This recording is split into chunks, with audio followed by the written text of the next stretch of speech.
Welcome to Roaming with Restless Women, real talk with wise, dynamic women leaders. I'm your host, Julie Noonan, CEO and founder of Intuitive Wisdom Coaching, and I'm living my dream life. I live and work in my RV, coaching senior women leaders as they navigate corporate politics, family drama, and personal goals to live their own dream lives. These women are restless. They are never done seeking new opportunities, learning, and creating value in the world. If you'd like to apply to be on the show, stick around to the end and I'll let you know how. Let's go. Hello and welcome to today's edition of Roaming with Restless Women. Today I have Corrie LoGiudice, and she and I have gone back and forth on making sure that I say that correctly. Thank you, Lori. Corrie. See, and now I'm going to mess up your first name. Well, let's just do this Just thing. roll with it. It's all good. We'll roll with it. Corrie LoGiudice helps women in the workforce become confident leaders and entrepreneurs by identifying and addressing their overwhelmed culprit. I can't wait to talk more about that. As an inspirational keynote speaker, coach, and facilitator, Corrie has been featured in major media outlets such as TEDx, Girl Boss, Business Insider, Thrive Global, and The Mighty. A fourth-generation entrepreneur, Corrie spent over 15 years as the SVP of her family's male-dominated regional distribution business. I'm imagining this. Following a series of, unfortunately, traumatic, pivotal life events over a span of 5 years, including miscarriage, abuse, divorce, and suicide loss, she made the decision to transform her overwhelm in balancing it all into action by stepping down from her role and taking risks to create her own inclusive opportunities.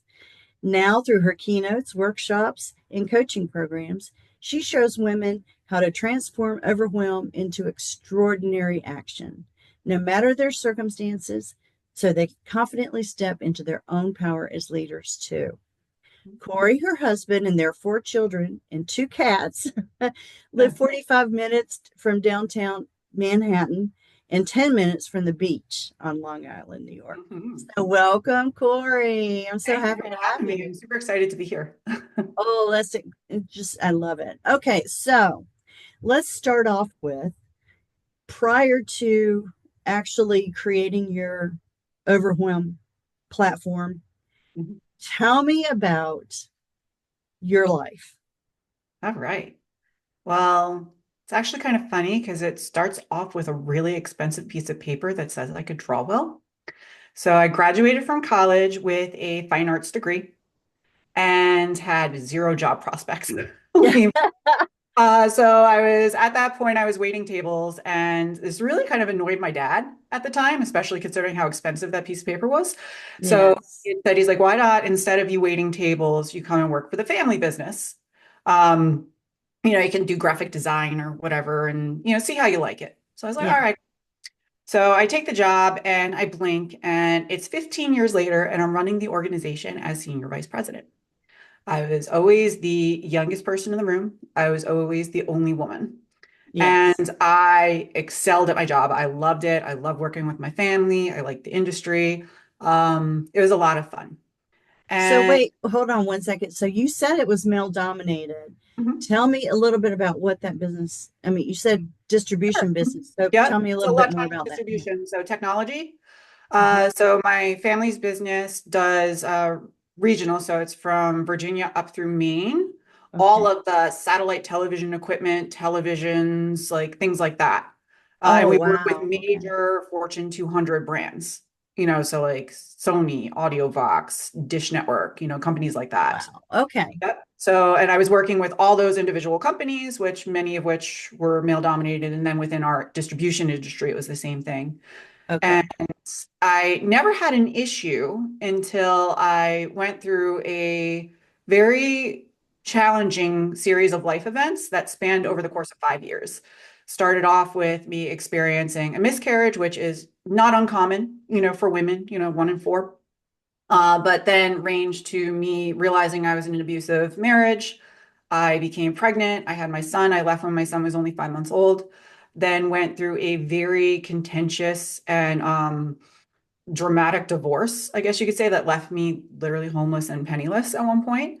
And then when all the dust had settled and I thought things were on the up and up, and no one again had any idea I was dealing with any of this behind the scenes because I was such a high performer. I thought everything was going great. I had a brand new house. I had the white picket fence. My kid was a toddler. I was in a new relationship. Our kids are best friends. We were moving in together. And then I was the one to discover that this post-divorce partner of mine had taken his life by suicide.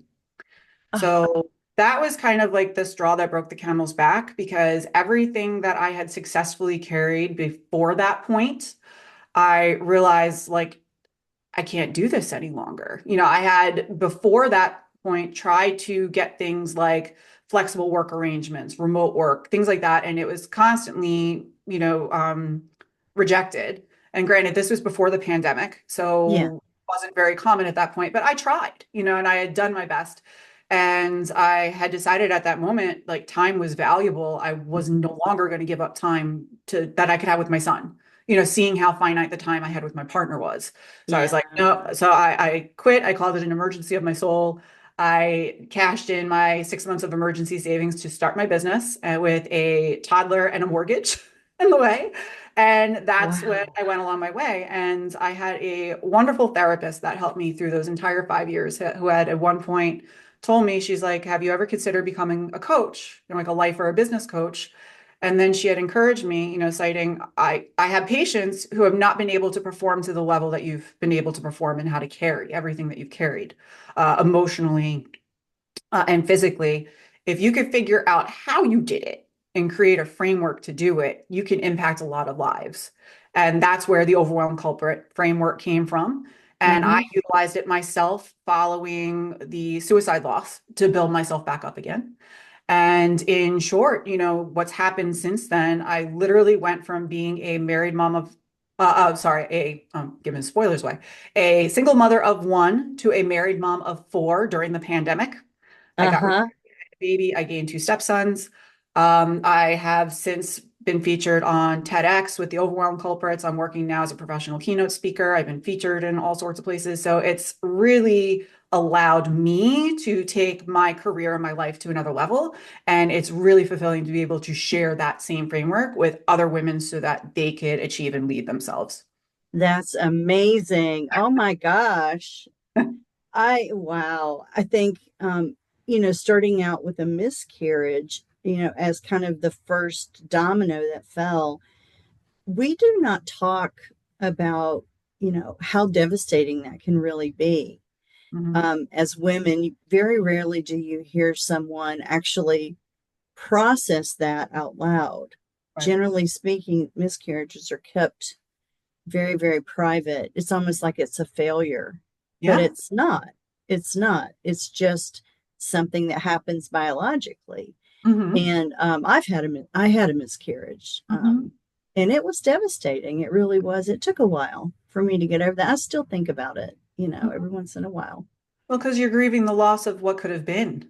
Oh yes. And if you're unfortunate, like I was, to have announced it, Yeah. to our family, that was it was almost shaming and blaming at the time. Now, this has been many years ago. It wouldn't be the same now, but it's very disheartening. It really can be. Okay.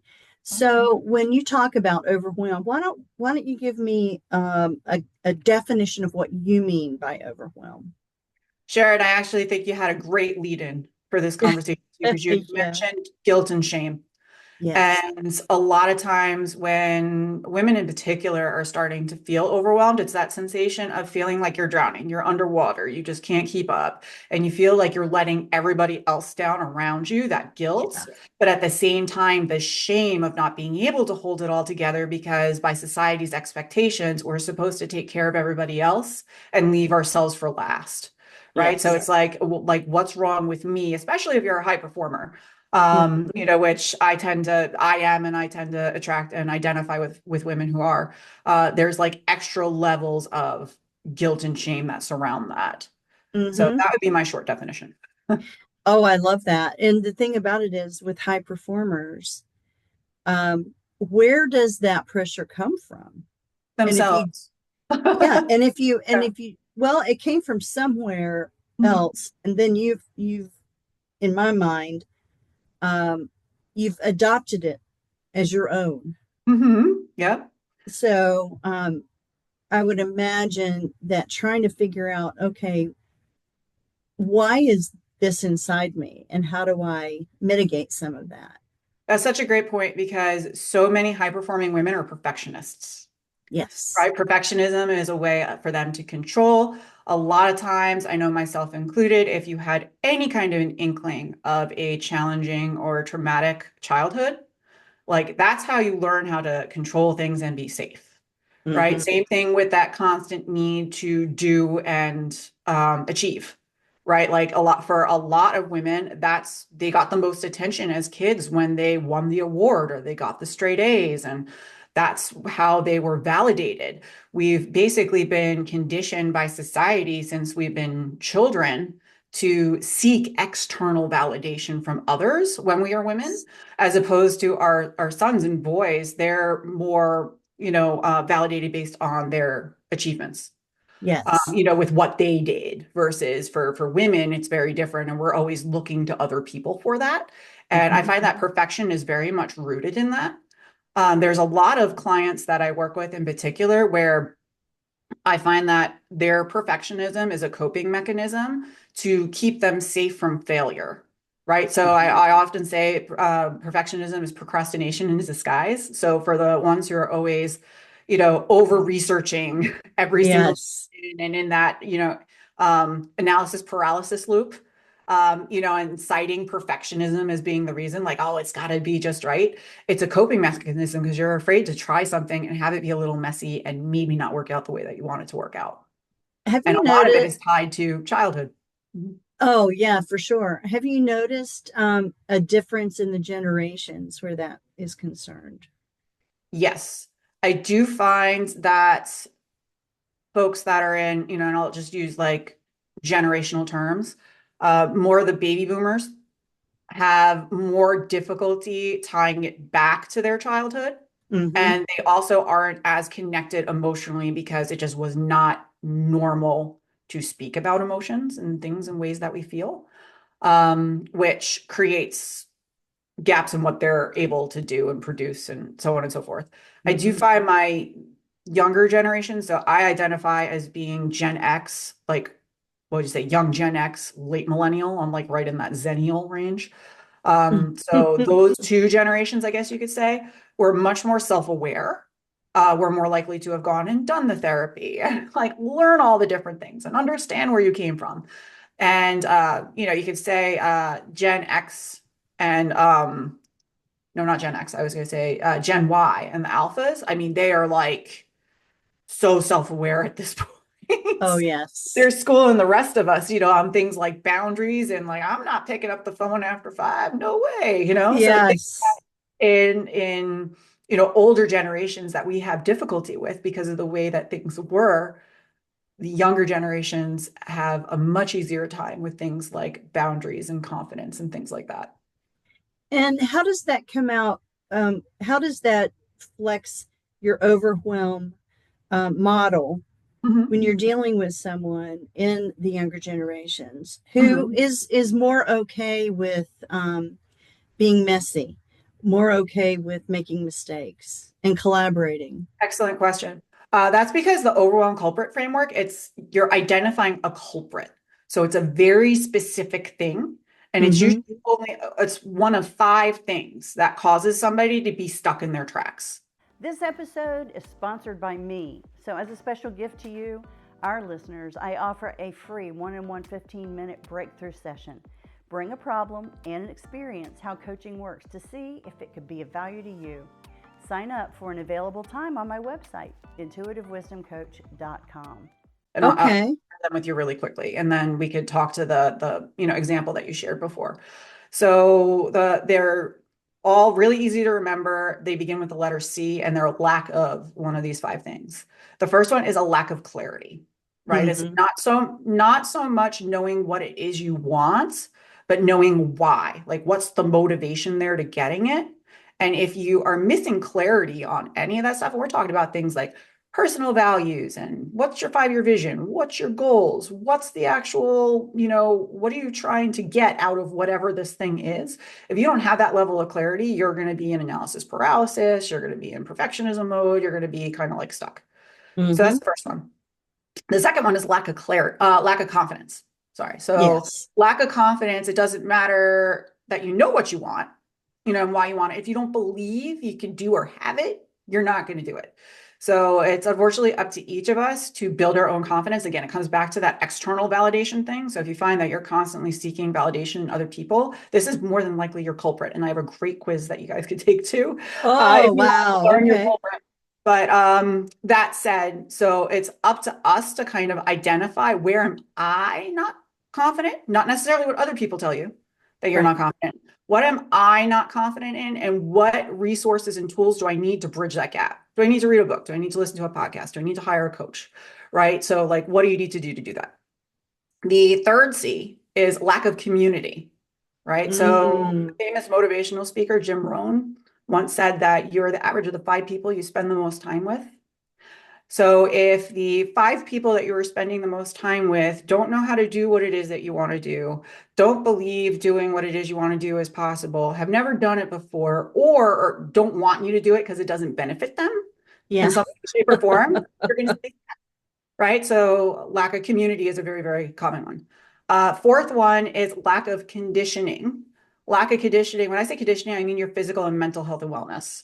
Got it. So for all the working moms out there, this is like the first one to go out the door. Yes. You really have to be taking care of your sleep, your hydration, how you eat. You have to parent yourself first before you can parent parent your children and other people. Even as a leader, this is the one that I think is really interesting when it comes to women in leadership, right? Women in leadership, especially when you reach the like middle to like upper level, you're responsible not just for your own emotional and physical well-being, you're responsible for your entire team. And then you're responsible Yes. for everybody at home, right? Which is an Yes. unfair balance when you compare it to a male colleague who maybe has a stay-at-home wife who's taking care of a lot of that stuff, right? So it's even more important in that aspect that you are taking care of your physical health and wellness.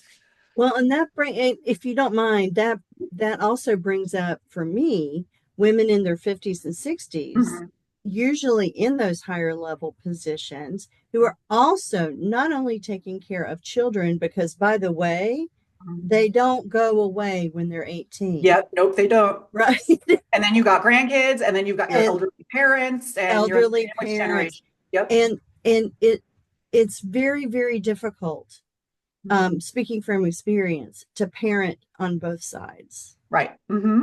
Yeah. And I think that's not getting enough attention either. And the fact that, you're coming into years where your physical and your mental capabilities may be Mm-hmm.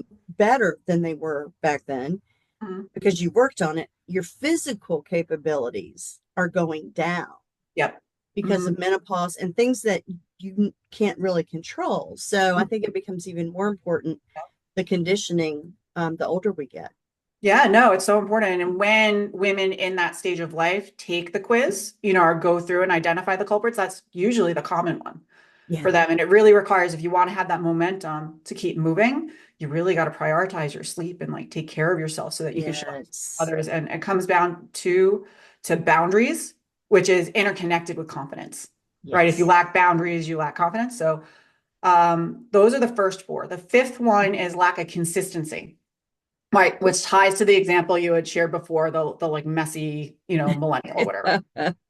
So lack of consistency, if you don't take action over and above whatever it is you're doing today, you're not going to have a different result, right? So being able to build, good habits, have systems and processes to reduce mental load, templates, things, anything that you could do to help you show up consistently on a regular basis is going to help with this. So for the messy millennial who just like can't seem to like get her calendar in order or whatever, that would ultimately be their culprit.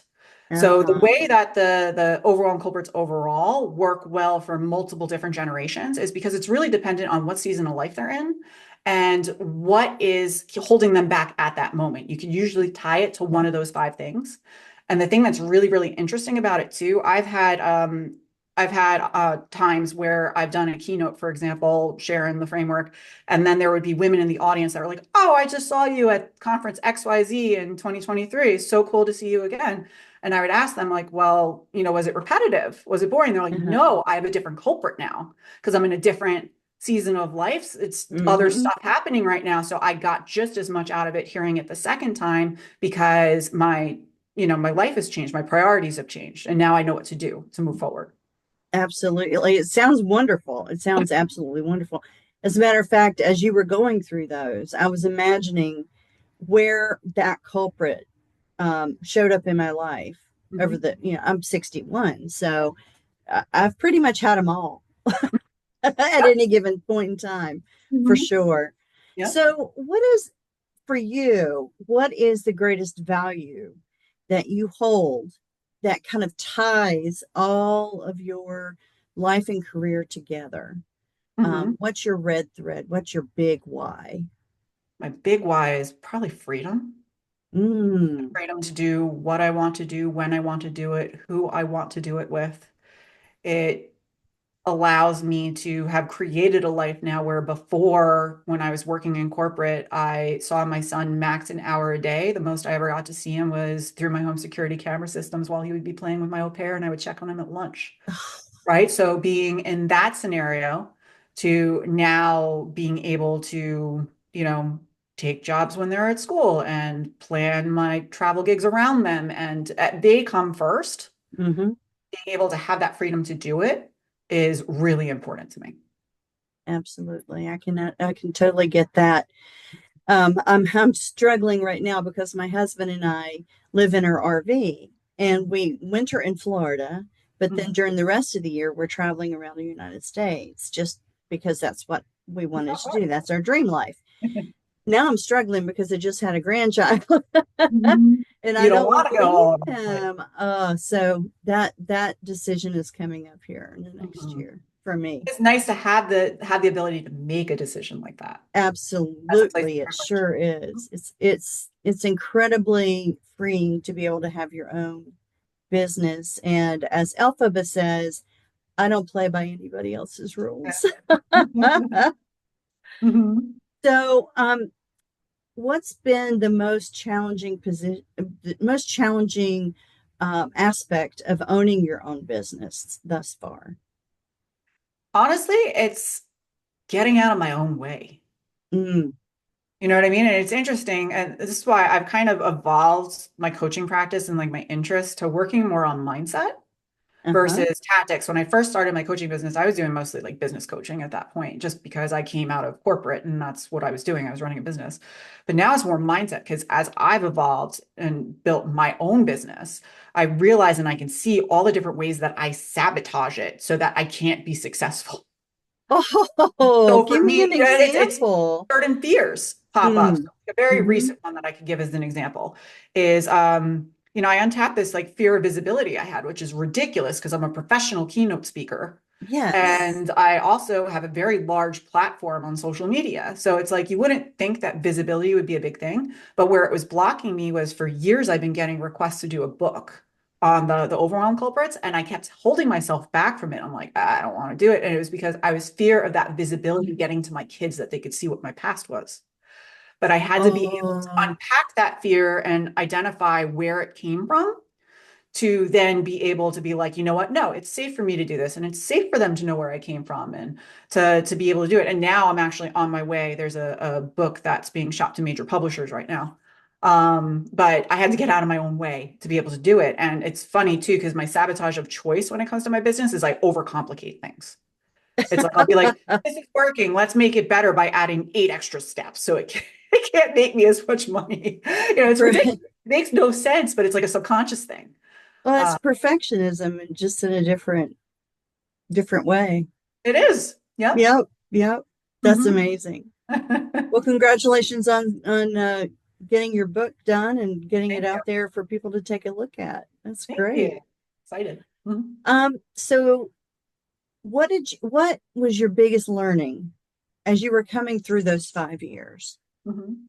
What do you feel like is your most, I don't know, gut punch that you received in the learning aspect of that?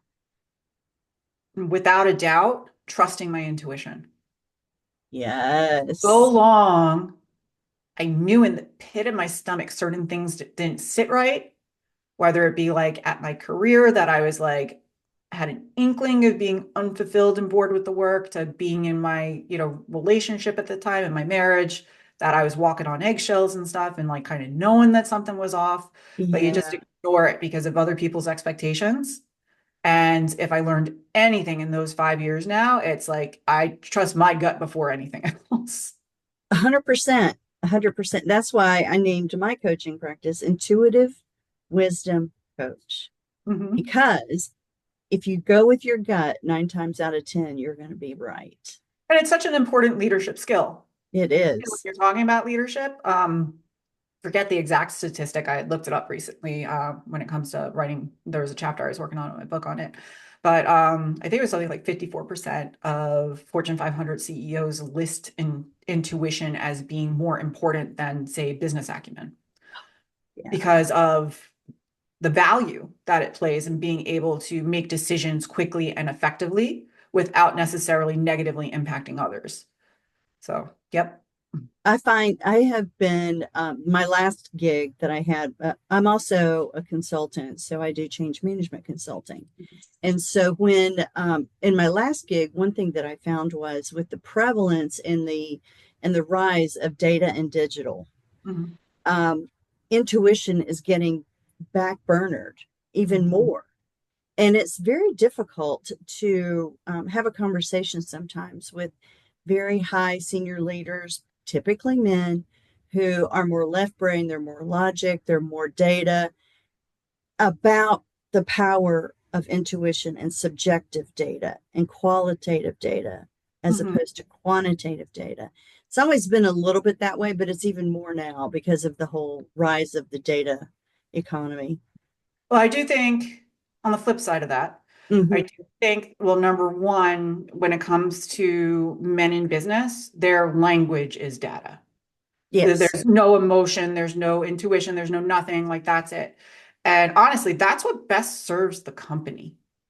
When you look at it, because really Yeah. they're hired to serve the company. That's like what best serves the organization. It's learning how to kind of bridge the divide between the two. And for me, like I'm very data driven just because I worked in a male dominated field for so long. So those are the business kind of principles that I've adapted even in running my own business. But it's a matter of marrying up that data because data doesn't lie. Like data is the truth. There's no way to like sugarcoat it or whatever. It's like that's the result. That's what happened. But being able to take that data and then from there intuitively say, okay, what's the next step? Right? Which way should we go next with this? Like, how can we Mm-hmm. improve this? Um, so even in my like own business, one of the things I love to do on a regular basis, which is kind of funny, I use ChatGPT all the Mm-hmm. time to get out of my own way because I could feed it data and I could be like, all right, what are you seeing? Because when I look at it, I might have some kind of an emotional bias Mm-hmm. that I overlook something that's entirely obvious based on looking at the data.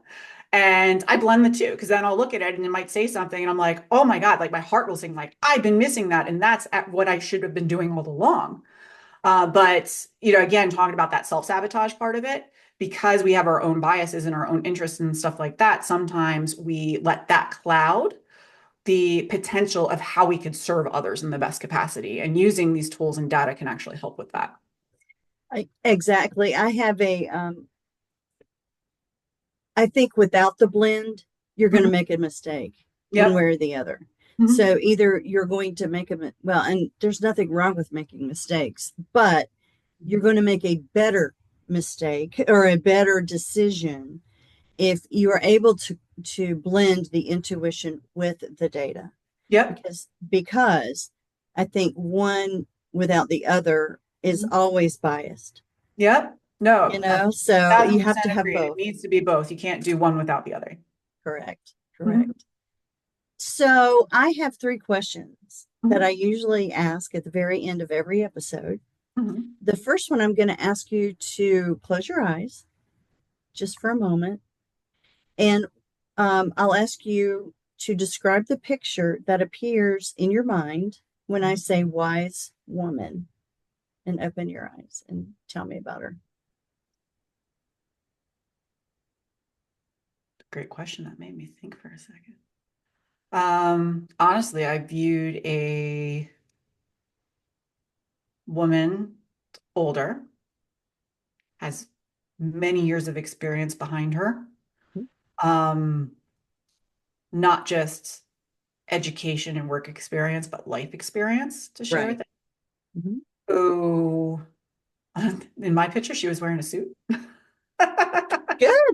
Like, that's who you want leading you, right? It's like we want to be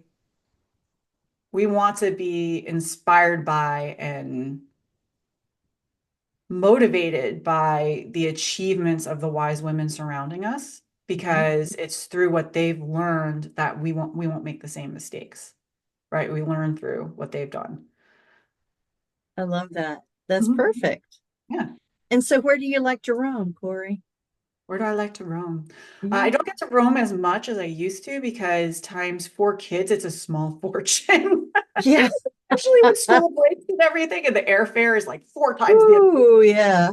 I would say, in terms of like my favorite places I've ever visited, two come to mind in particular. One was I absolutely fell in love with Ephesus in Turkey. I just thought it was so beautiful and the people were so kind and the food was amazing. Mm. I keep thinking about it, and it's been probably over a decade since I've been there. And then the second one is Iceland. Oh, I love visiting Iceland. It's beautiful. There's so much to do. For me in New York, it's a really close plane ride away. yeah. But yeah, those would be my two picks. Wow. Excellent. Mhm. And what, the final question, what makes you restless in a good way? I would say at this point, it's very much I joke that I started my business for my son, but I found my mission for my daughter. And one of the things that makes me restless is, especially working in the environments that I'm in right now, that I'm outside of the technical workplace because I work for myself, but I am very much serving people in the workplace, is Mm-hmm. that there still hasn't been much traction on the issues that more or less forced me to leave and not participate in the system. And that Mm-hmm. makes me restless. And that's one of the reasons too why I've been so motivated at this point on helping women, up level their leadership skills, their communication, and kind of push their way to the top. Because I realize I could have a greater impact from motivating women to get to those positions so that they can impact change from the top down and ultimately make a very different workplace for my daughter's generation. Yes. I'm also motivated, obviously, being 61. I'm also motivated with making those changes in work environments Mhm. that need to be made in order to ensure that women can be independent, Mhm. um, can succeed in the world, and not have to rely on any kind of patriarchal society. Right. You Mhm. know, yeah, Yeah. absolutely. Well, thank you very much. And how can people get a hold of you and take advantage of your framework? You got it. Well, it's funny because we were joking earlier that you can't spell my last name. So my website's much easier. It's Corrie, CORRIELO.com. And you can learn all about everything I offer there. I have the free overwhelm corporate quizzes there for you as well, if you want to take advantage of that. And then I'm active on mostly LinkedIn is my primary platform, but I do have a presence on every single one of them. And my handle is I am Corrie Lo. I am Corrie Lo. I love it. Okay. Well, people, make sure you take advantage. The links will be in the show notes. And we'll see you next time. And Corrie, thank you again. Thank you so much for having me. Julie Noonan here. Thank you so much for listening to Roaming with Restless Women. If you're a successful senior woman leader who would like to be on this program, please visit podcast.intuitivewisdomcoach.com. If you enjoyed this interview, please share this episode on social media and make sure to subscribe so you don't miss any future episodes. Your thumbs ups and reviews go a long way.